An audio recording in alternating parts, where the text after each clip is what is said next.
우리의 삶을 간통하고 있는 이 고난과 영광에 대한 신비를 함께 좀 나누고자 합니다. 그래서 오늘 말씀은 이 삶의 진통제와 같습니다. 단순히 고통을 없애주는, 덮어주는 것을 넘어서 또 삶을 이어갈 수 있도록 힘과 위안을 제공하기 때문입니다. 그런데 오늘 우리가 읽은 본문을 보면 이 첫 번째부터 그렇게 만만하지 않습니다. 우리 18절 말씀을 함께 읽어보시겠습니다. 생각하건대 현재 고난은 장차 우리에게 나타날 영광과 비교할 수 없도다. 이 말을 쉽게 말하면 고난 참아라, 곧 영광이 온다, 이런 말과 똑같은 것인데, 이 말씀이 여러분들에게 이게 어떻게 와닿습니까?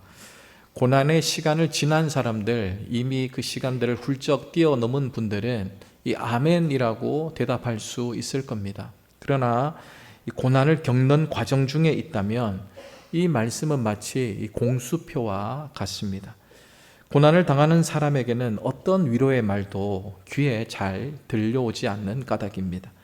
하나님께서 눈앞에 고난을 제거해 주시든지 아니면 이 그럴듯한 설명을 해 주시든지 날짜를 정해 주시든지, 이 지금은 고난이지만 나중엔 영광이다, 2025년 10월 10일 영광이다, 그렇게 정해 주시면 살아갈 수 있는 힘이 좀 날 것 같은데, 장래의 영광을 밑도 끝도 없이 운운한다는 게 이 무슨 소용인가라는 생각이 들지 않습니까?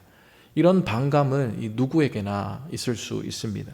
그러나 이런 반감을 고치는 방법이 있습니다. 고난이 사라져서가 아니라 여전히 삶에는 크고 작은 고난들이 있지만, 그런데도 이 말씀이 반감이 아닌 위로가 될 수 있는 것은 그 고난을 바라보는 시선, 그 관점을 한번 바꾸어 보는 거죠. 고난을 없애는 것이 아니라 이 고난을 바라보는 관점을 바꾸게 되면 어쩌면 그 고난을 겪는 과정 중에 우리가 살아간다 하더라도 이 속히 일어날 영광들을 바라보며 오늘을 견뎌낼 수 있게 될 줄 믿습니다. 이제 우리가 고난을 바라보는 관점을 바꾸기 위해 하나씩 조금 해결해 보았으면 좋겠는데요. 첫 번째는 고난을 통한 영광의 파노라마를 볼 수 있어야 합니다. 고난을 좀 넓게 보자, 그런 의미입니다. 우리의 구원은 이 5가지 단계에 의해서 정해져 있는데, 예정, 소명, 칭의, 성화, 영화입니다. 이 순서를 우리가 꼭 기억하고 계셔야 합니다. 마치 우리의 인생의 여정은 예정, 소명, 칭의, 성화, 영화라는 이 파노라마와 같은 인생이 펼쳐지는데, 이 여정을 따라서 우리가 믿음의 길들을 온전히 잘 가야 되는 거죠. 그러면 하나하나씩 한번 알아보십시다. 예정이라는 말은 하나님이 창세전에 우리를 구원하기로 작정하셨다라는 겁니다. 미리 정해 놓았다라는 말입니다. 이 말인즉 우리의 어떤 선택이 아니라 하나님이 우리를 선택했다라는 거죠. 내가 살아보니 하나님이 필요해서 나 하나님 선택할래, 이게 아니라 이미 태어나기 전 하나님이 우리를 선택했다. 하나님께서 주권적인 계획을 가지고 우리를 선택하셨다라는 뜻이 바로 이 예정론에 담겨져 있습니다. 두 번째는 소명인데, 하나님께서 택하신 사람, 예정된 사람을 구원으로 부르시는 사역입니다. 복음을 들려주고 복음을 전하게 해서 그 복음을 듣는 사람들이 믿게 되는 과정이 바로 이 소명입니다. 그러니까 여러분들은 예정되었고 하나님의 부르심 때문에 지금 이 자리에 있는 거죠. 세 번째는 칭의인데, 하나님께서 죄인을 의롭다라고 선언하시는 이 법적인 행위입니다. 자신의 노력이나 어떤 선행이 아니라 예수님의 십자가 대속을 통해 완전한 믿음으로 의롭게 되었다. 나의 공로가 아닌 십자가 대속으로 인해서 내가 의롭게 되었다라고 인정받는 것, 그것을 의미하는 것이 바로 이 칭의입니다. 네 번째 단계가 성화이지 않습니까? 성화라는 것은 칭의를 받은 성도가, 즉 믿음으로 의롭게 된 성도가 주님을 닮아가는 과정, 이것을 이 성화라고 합니다. 여기서 중요한 것 하나가 있는데, 우리의 믿음이 구원의 최종 목표만 생각할 것이 아니라 이 성화의 과정, 닮아가는 과정이 있다라는 것을 우리가 놓치지 말아야 합니다. 의외로 신앙인들 믿는 사람들이 이 성화의 과정을 놓치는 경우가 많아요. 왜냐하면 우리가 잘못된 복음을 들었기 때문입니다. 우리 예전에 시내 나가면 예수 천당 불신 지옥이라는 말 들어보셨죠? 예수 믿으면 천당 간다, 안 믿으면 지옥 간다. 이게 아주 단순한 교리이고 단순한 이 가르침이었습니다. 그것을 믿고 따르다 보니까 예수 믿으면 다 천당 가는가 보다라고 생각합니다. 그런데 예수와 천당 사이에 꼭 들어가야 될 것이 성화입니다. 이 닮아가는 과정이 필요합니다. 그냥 천당 가는 것이 아니라 예수를 믿으면 성화가 되어야 하고 닮아가야 하고, 닮아가고 난 다음 천당, 천국, 하나님의 나라에 들어갈 수 있게 된다라는 거죠. 그래서 우리가 이 다음 하나님의 나라 갔을 때 하나님은 우리의 얼굴을 보시면서 자신을 닮았는지 안 닮았는지를 아마 보실 것 같아요. 쟤는 날 안 닮았는데 성형외과를 갔다 오도록 해라. 다시 내려가도록 해라. 그렇게 하실 수도 있을 것 같다. 그래서 우리는 성화라는 과정, 이 닮아가는 과정이 굉장히 중요합니다. 그래서 신앙생활을 한다라는 것은 내가 할 도리, 내가 할 의무를 마치고 끝내는 것이 아니라 끊임없이 하나님 나라 갈 때까지 주님을 닮아가는 이 닮아감의 성화의 과정을 우리가 계속해서 이어나갈 수 있어야 되는 거죠. 마지막 5번째 단계가 영화입니다. 메가박스, CGV 이런 영화가 아닙니다. 이 영화라는 것은 완전한 종결의 단계를 이야기하는 거예요. 성화라는 것은 예수님을 닮아가는 과정, 현재 진행 중인 과정이라면, 영화라는 것은 구원의 마지막 단계, 완전한 부활체로 우리의 몸이 부활되어지는 이 완전체로 바뀌어지는 그 과정을 이 영화라고 합니다. 그러니까 구원의 전 과정이 다 이루어지는 관계가 바로 이 영화라는 거죠. 이 5가지 개념은 하나님이 우리를 구원하시는 과정과 성도의 삶이 어떻게 진화되어 가야 하는지, 어떻게 변화되어 가야 하는지를 제대로 알려줍니다. 여러분들은 지금 어느 단계에 와 계십니까? 소명의 단계입니까? 아니면 칭의의 단계입니까? 성화의 단계에 이르러서 지금도 주님을 닮아가고자 그렇게 애를 쓰고 노력하고 계십니까? 우리가 이 땅을 살아가는 동안 이 끊임없이 이루어져야 할 과정은 이 성화의 과정입니다. 여러분들이 부르심에 응답하여 이 자리에 오시고 여기서 예수님을 믿음으로 의롭다함을 받았다면, 이제 우리는 이 성화의 과정으로 가서 끊임없이 주님을 닮아가는, 이 성도들이 주님을 닮아가는 이 교회가 되어야 합니다. 바울은 오늘의 본문에서 이 모든 과정이 하나님 안에서 확고하게 연결되어 있다라는 것을 단 한 구절의 말씀을 통해서 설명하고 있습니다. 최 목사는 이렇게 길게 이야기했는데 바울은 너무 똑똑하셔서 한 구절로 그냥 해결해 버립니다. 30절 말씀을 읽어보시겠습니다. 또 미리 정하신 그들을 또한 부르시고 또한 의롭다 하시고 의롭다 하신 그들을 또한 영화롭게 하셨느니라. 너무 간단하게 설명하고 있지 않습니까? 마치 쇠사슬처럼 단단하게 연결된 이 구원의 고리는 하나님께서 우리를 창세 전부터 사랑하시고 계획하셨다라는 이 확신을 줍니다. 그래서 우리가 이 땅에서 겪는 모든 고난은 영화라는 최종 목적을 향해 나아가는 과정입니다.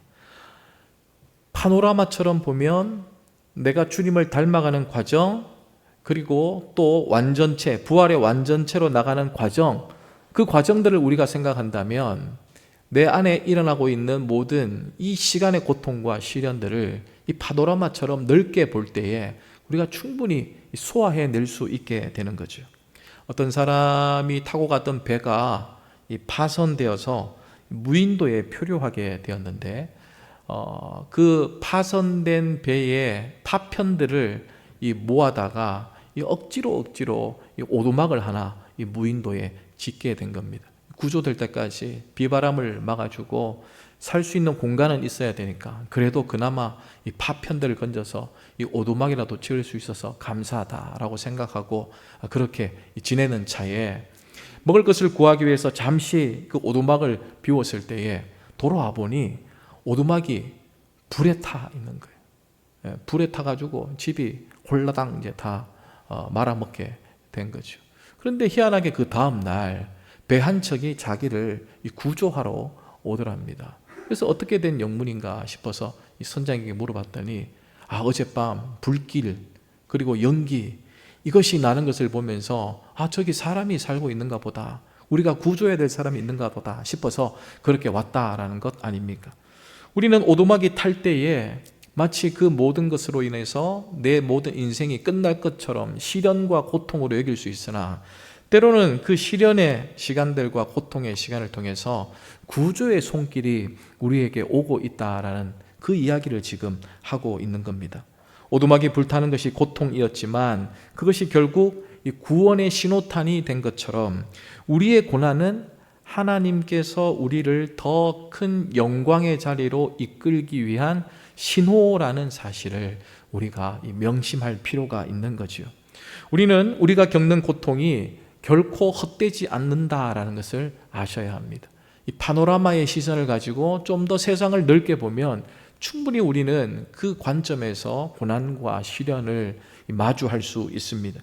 고난을 넓게 보면 하나님의 영광입니다. 그래서 고난은요, 현미경으로 보시면 안 되고 만원경으로 보셔야 합니다. 고난을 뚫어져라 현미경으로 이렇게 보면서 이게 언제 끝날지, 이 안에 뭐가 들었는지 뚫어져라 그것을 보는 것이 아니라 좀 만원경으로 넓게 보면서 이게 지나가는 이 과정 중에 있다. 저 넓은 끝에는 이 성화라는 것이 기다리고 있고 영화라는 것이 기다리고 있다라는 것을 좀 넓게 볼 수 있으면 좋은 거죠. 우리의 고난을 통한 영광의 파노라마, 이 영광의 파노라마를 우리가 함께 볼 수 있어야 합니다. 조금 시야를 넓게 가지시고 지금 고난에 매이지 않고 이 넓게 보면서 헤쳐나갈 수 있는 우리 성도들이 될 수 있기를 바랍니다. 두 번째는 탄식 속에 숨은 소망을 보아야 합니다. 우리의 시선은 탄식 속에 숨은 소망을 보아야 하는데, 바울은 우리가 겪는 고난을 단순히 개인의 문제로 보지 않고 우주적인 차원으로 확장해서 우리에게 알려줍니다. 우리 22절 말씀을 함께 읽어보시겠습니다. 모든 피조물이 이제까지 함께 신음하며 함께 해산의 고통을 겪고 있다는 것을 우리는 압니다. 지금 이 모든 우주의 것들이 다 몸살을 앓고 있다. 그러나 이 몸살을 앓고 있는 이 시련의 순간이 이것으로 그치지 않는다. 해산의 기쁨이 곧 우리에게 올 거라는 것을 이 바울이 안다라고 이야기하죠. 인간의 죄로 인해 땅이 저주받고 온 피조물이 굴복한 것은 사실이지만, 하지만 이 탄식은 절망의 소리가 아니라 출산을 위한 진통의 시간, 진통과 같다라는 것을 이야기합니다. 지금을 견뎌내야 된다라고 이야기합니다. 하나님의 자녀들이 영광스럽게 나타나기를 고대하며 모든 만물과 함께 지금 고통, 그 진통을 하고 있는 것과 같다라고 이야기하죠. 그리고 바울은 좀 더 확장을 해서 이것을 우리 개인에게도 이와 같다라는 것을 설명하고 있습니다. 23절 말씀을 읽어봅니다. 그뿐만 아니라 첫 열매로서 우리도 자녀로 삼아 주실 것을, 곧 우리 몸을 속량하여 주실 것을 고대하면서 속으로 신음하고 있습니다. 온 우주가 신음하고 처절하게 살아가듯 우리 개인도 마찬가지라는 거죠. 우리도 하나님의 영광을 위해서 지금은 이 처절한 삶을 살아갈 수밖에 없다. 시련과 고통이 따를 수밖에 없다. 그것 또한 이 진통이다라고 이야기합니다.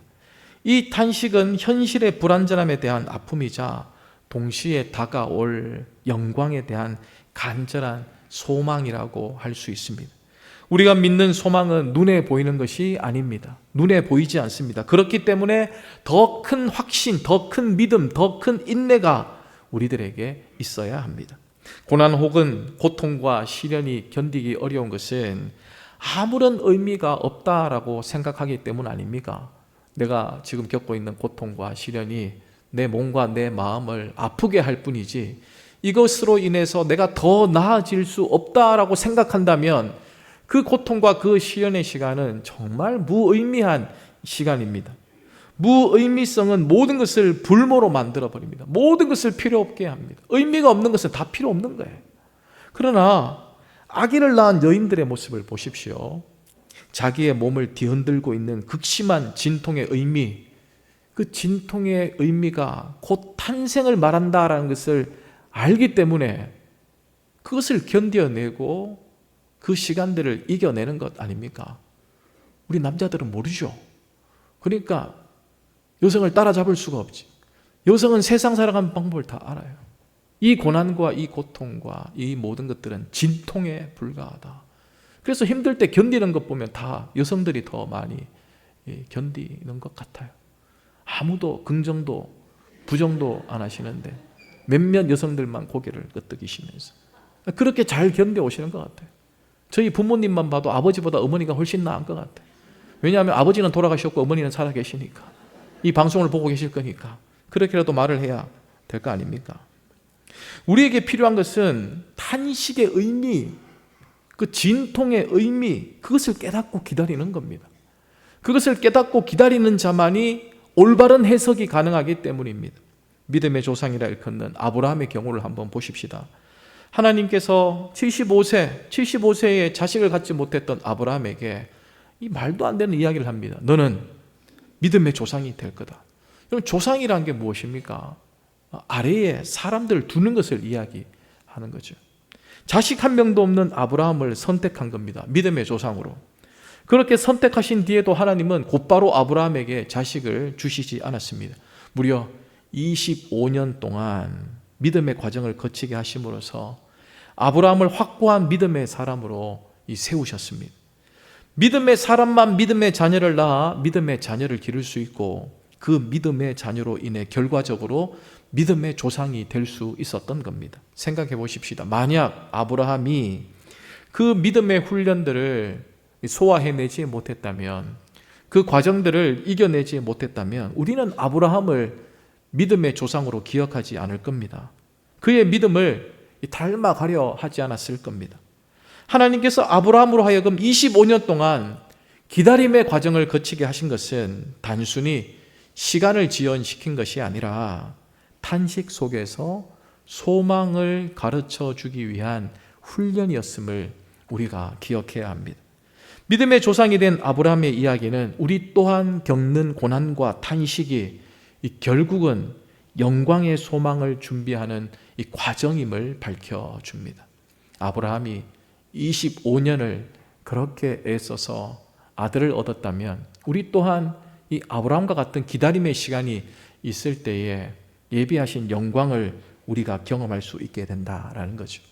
그래서 성도의 기다림은 아무것도 하지 않는 무기력함이 아니라 가장 확실한 믿음의 기대를 가지고 살아가는 그리스도인의 삶의 방식이다. 우리에게 기다림, 우리에게 인내는 그리스도인의 삶의 방식이라는 것, 기대를 가지고 살아가는 하나님께 영광을 얻을 수 있는 이 삶의 방식이라는 것을 우리가 잊어서는 안 됩니다. 여러분, 인내할 일이 있으세요? 기다려야 할 일들이 있습니까? 그 모든 기다림과 인내를 그리스도인이 살아가는 삶의 방식 중에 하나로 받아들이게 되면 우리는 기꺼이 기다림과 인내의 시간을 감수할 수 있게 됩니다. 세 번째, 우리가 마지막으로 보아야 할 내용은 고난을 견디는 힘, 성령님의 도우심을 보아야 합니다. 우리가 고난과 탄식 가운데 있을 때에 좌절하지 않고 버틸 수 있는 이유가 무엇입니까? 성령님이 누군가 날 위해 기도한다는 것, 누군가 나의 도움이 된다는 것, 그것 하나만 우리가 가지고 있어도 이 은근한 버팀목이 될 수 있습니다.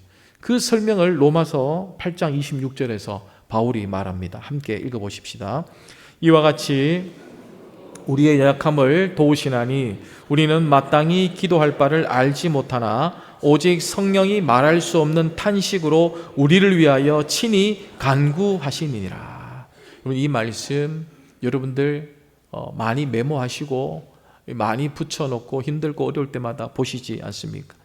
우리는 때로 너무 지쳐서 이 무엇을 어떻게 기도해야 될지 막막할 때가 있습니다. 여러분, 그래도 우리가 이 기도할 때는요, 좀 살만할 때입니다. 그런데 기도가 막힐 때가 있어요. 너무 힘들고 어렵고 숨이 턱 막히는 것 같은 그럴 때는 기도도 나오지 않습니다. 이 기도의 제목도 잘 생각나지 않습니다. 무릎을 꿇었지만 이 마음은 막막할 때가 있습니다. 그런데 성경은 말합니다. 그때조차, 이 말할 수 없는 상황일 때조차 우리를 대신해서 성령님은 기도하신다. 성경 속의 인물들이 모두 이런 경험들을 다 누렸지 않습니까? 모세도 바울도 때로는 빌 바를 몰라 탄식했다라고 성경은 기록하고 있습니다. 빌 바를 몰라 탄식했다. 그 말은 기도하는 방법을 몰라서 탄식했다라는 말이 아니라 기도조차도 할 수 없을 만큼 숨막히는 삶 가운데 탄식할 수밖에 없다라고 이야기합니다. 그래서 가장 깊은 기도는 이 주여라는 한마디이지 않습니까? 아무 말도 할 수 없을 때, 그 누구도 들어주지 않을 것 같을 때, 숨이 곧 넘어갈 듯한 심정으로 이 주여라고 한마디 할 때에 그 주여라는 소리를 이 성령님이 들으신다라는 것을 놓치지 마시기 바랍니다. 그러한 과정 속에서 하나님은 이렇게 말씀하시는 거죠. 고린도후서 12장 9절 말씀 우리 함께 읽어보십시다. 내 은혜가 내게 족하다. 이는 내 능력이 약한 데서 온전하여 짐이라. 고난조차 은혜의 통로로 사용하시겠다라는 겁니다. 지금은 한숨 쉬면서 이 탄식할지라도, 그러나 그렇게 낮아졌을 때에 그 약한 데서 온전함, 하나님의 영광이 더 크게 나타날 것이다 라고 바울은 우리에게 가르쳐 줍니다. 우리가 연약하여 기도조차 하지 못할 때에도 성령님은 말할 수 없는 탄식으로 우리를 위해 기도하십니다. 우리가 잊어버려도 포기해도 성령님은 우리의 돌보심을 절대 잊지도 포기하지도 않는다라는 것을 내 마음에 새겨야 합니다. 이 사실이야말로 우리가 고난을 견딜 수 있는 힘이 되기 때문입니다. 누군가 날 위해 기도한다. 성령님이 나의 아픔과 나의 탄식을 들으시고 그것을 하나님께 운반해 가신다. 이 이야기만 하더라도 우리에게 얼마나 큰 위로가 됩니까? 여기서 우리가 붙잡아야 할 진리의 말씀을 하나 알려드립니다. 저는 이 말씀을 참 사모하고 이 말씀을 하나님과 나 사이에 담장 쌓기, 하나님과 나 사이에 담장 쌓기라고 이 정의를 하는데, 이게 도대체 무슨 말이냐? 하나님과 너 사이에 왜 담장을 쌓냐? 때로는 담장을 쌓을 필요도 있는 거예요. 이 말씀 한번 읽어보십시다. 잠언 3장 6절 말씀입니다. 너는 범사의 그를 인정하라. 그리하면 내 길을 지도하시리라. 여러분, 왜 제가 이 말씀을 하나님과 나 사이에 이 담장 쌓기라고 정의하는가 하면, 하나님의 역할과 나의 역할이 기가 막히게 담으로 경계되어져 있기 때문입니다. 나누어져 있기 때문입니다. 여러분, 어떻게 나누어져 있습니까? 나의 역할은 무엇입니까? 범사에 하나님을 인정하고 순종하는 것. 범사에 하나님을 인정하고 순종하는 것이 나의 역할입니다. 그러면 하나님의 역할은 무엇입니까? 우리의 길을 인도해 주시는 것, 지도해 주시는 것. 그것이 하나님의 역할입니다. 그런데 종종 우리는 이 담장을 뛰어넘어서 하나님의 역할을 담당하려고 해요. 내 인생의 모든 문제를 내 스스로 해결을 하려고 합니다. 불안하고 스트레스 받고 낙심하게 되는 것, 그 모든 것들이 우리가 하나님의 영역 속에 담장을 뛰어넘어 하나님이 해야 될 일들을 내가 하려고 하기 때문에 그렇습니다. 그때 하나님이 우리에게 뭐라고 하십니까? 네 역할로 다시 돌아가렴. 네 자리로 돌아가라. 여긴 내 자리다. 네 자리로 돌아가라. 그래야지 내가 너를 인도할 거 아니냐. 그렇게 말씀하십니다. 인생의 스트레스는 대부분 우리가 하나님의 역할을 대신 감당하려고 하는 것에서부터 출발됩니다. 지금 우리가 해야 할 일은 매우 단순합니다. 담장을 다시 넘어가는 겁니다. 내가 있어야 할 자리, 내 역할을 충실히 할 수 있는 그 자리, 인정하고 순종하는 그 자리, 그 자리로 돌아가면 됩니다. 돌아가면 주님이 그 일들, 자신의 일들을 해 나가기 때문입니다. 뭐 일할 때 옆에서 훈수 두는 사람이 있으면 일이 잘 되든가요, 안 되든가요? 안 돼요, 안 돼. 왜 하나님 자리에 가셔서 하나님의 훈수를 두려고 하십니까? 하나님 그거 아닙니다. 그렇게 가면 안 됩니다. 지금은 그 방법이 아닙니다. 좀 더 낫게 해주셔야 됩니다. 뭐 이렇게 말하는 것 힘들지 않습니까? 성령님의 기도는 하나님의 뜻에 따라 이루어지기에 반드시 응답됩니다.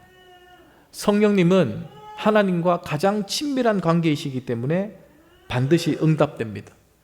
성령님의 기도가 있기에 하나님은 자기 역할을 하시며 우리를 낙심으로부터 지켜주십니다. 이제 말씀을 마치면서 이 종교개혁가 마틴 루터가 새겨준 말을 우리 마음에 한번 새겨보기를 원하는데 한번 보십시다. 하나님은 우리의 모든 개념들을 뒤집으신다. 우리 속에 있는 것을 먼저 멸하시고 나서 자신의 것을 우리에게 주시는 것이 하나님의 본질이다. 하나님은 우리를 살려내기 위해서 때로는 우리의 모든 개념들을 다 뒤집어 엎으십니다. 우리 속에 있는 것들을 모두 멸시하시고서야 자신의 것을 비로소 주십니다. 구조사들이 구조할 때에 어떤 사람이 제일 힘드냐라고 물어보면 아직 힘이 있는 사람, 힘이 남아있는 사람 물에서 건져내는 게 그렇게 힘들대요. 그런데 쉬운 사람은 힘이 다 빠진 사람이랍니다. 어떤 저항도 할 수 없는 사람, 그 사람을 건져내기가 그렇게 좋다랍니다. 우리가 원하는 방향과 전혀 다른 일이 풀릴 때 그것은 하나님의 뜻이 아니라 생각하기 쉽습니다.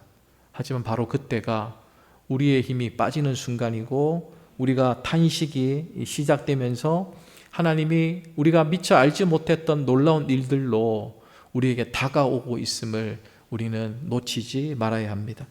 우리의 삶은 결코 헛되지 않습니다. 우리의 삶이 결코 헛되지 않는다라는 것은 지금은 고난과 시련이 있을 수 있으나 이 넓은 의미에서 파노라마처럼 우리의 삶을 돌아다보면 이 영화의 과정이 반드시 오기 때문입니다.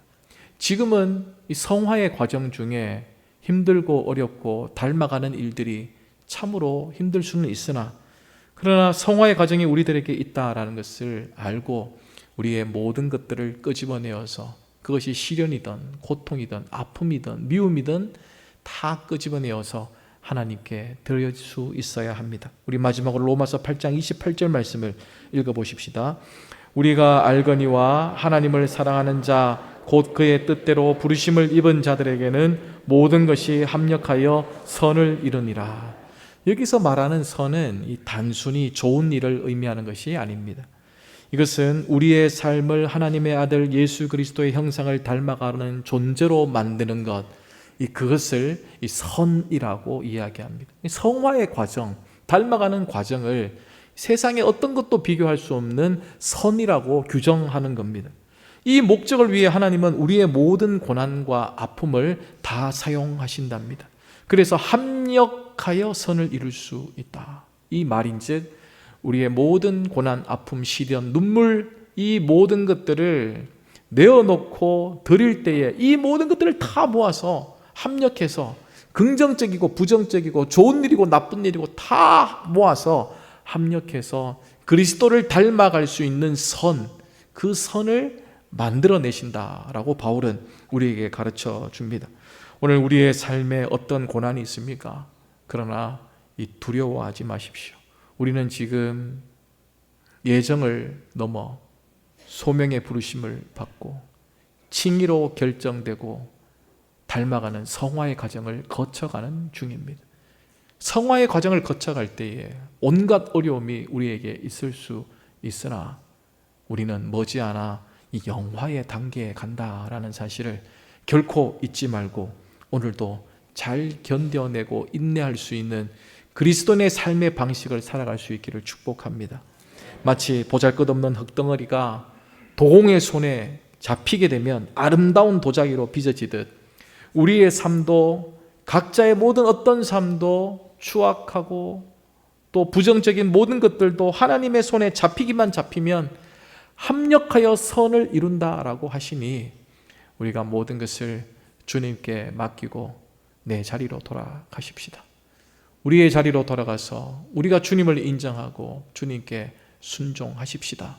그러면 하나님도 자신의 일을 능히 하실 줄 믿습니다. 기도하시겠습니다.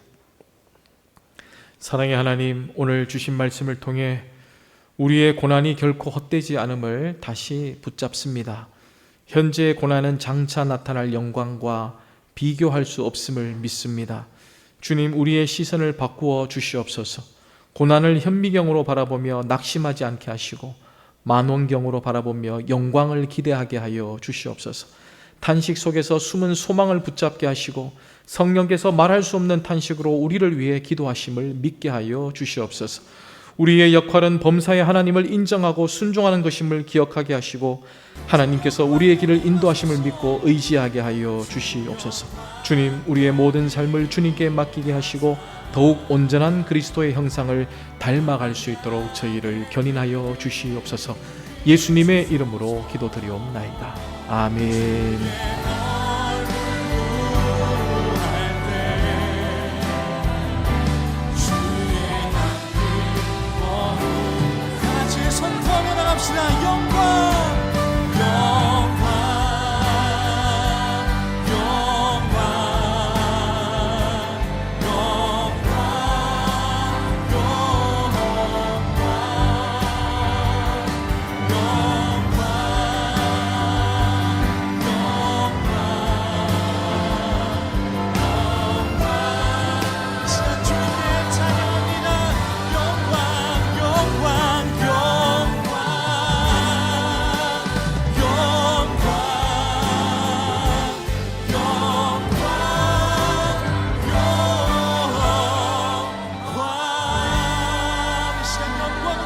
만왕의 왕께 감사와 찬양의 박수로